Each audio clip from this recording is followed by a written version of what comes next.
Praise the Lord! Good afternoon po sa lahat, my fellow brothers and sisters in Christ.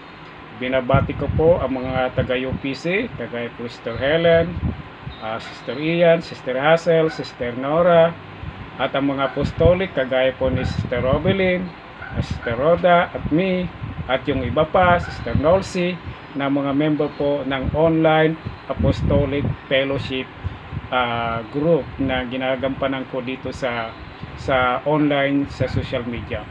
So praise the Lord, ay binabati ko rin po ang Apostolic Church of Tibiao. Magandang hapon po sa inyong lahat at lahat po ng mga taga UPC ay binabati ko po lahat kayo ng magandang hapon po sa lahat.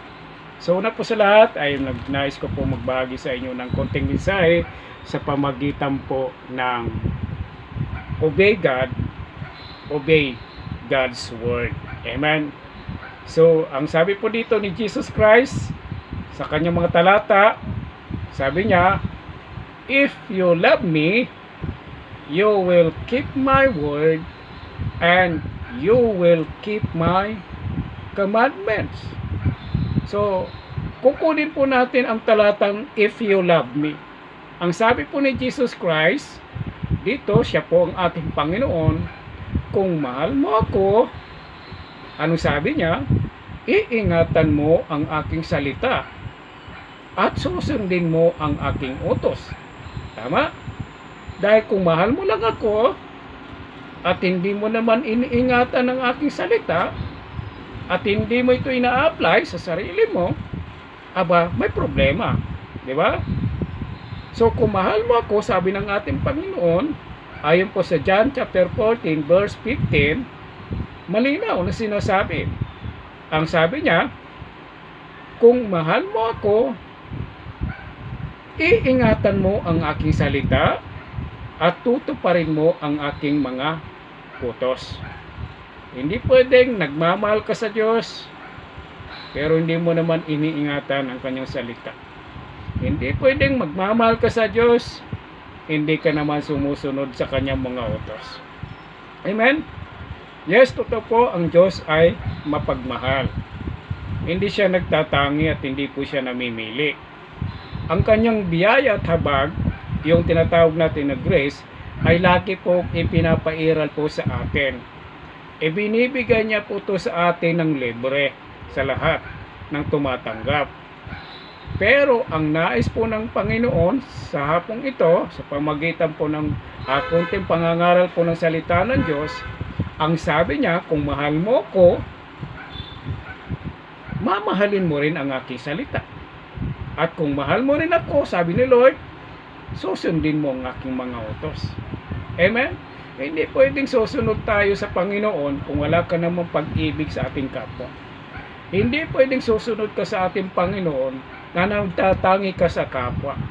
At hindi pwedeng naglilingkod ka o sumusunod ka o nagmamahal ka sa Diyos pero sa ating kapwa wala. Nakakalungkot. Amen?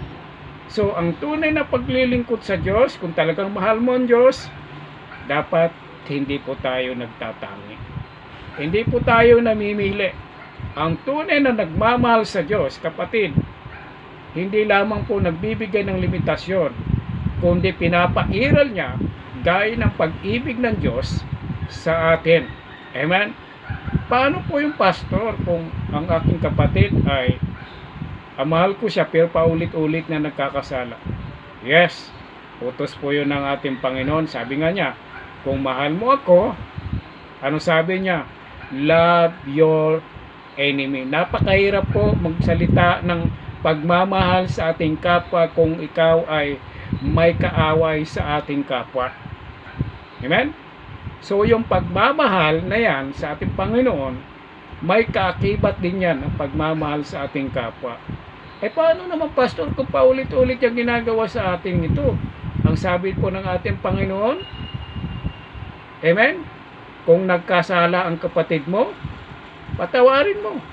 At hindi lamang isang beses, kundi many times ang pagpapatawad. Paano pastor kung inaabuso na ako?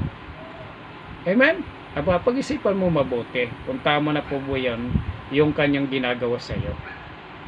Ang pagmamahal ay pinapalo at hindi pagpapalo para purusahan at itaboy. Yung pagmamahal ay nagtutuwid at ini-encourage sa ating kapwa. Amen? Yan po ang tunay na pagmamahal sa Diyos. Hallelujah.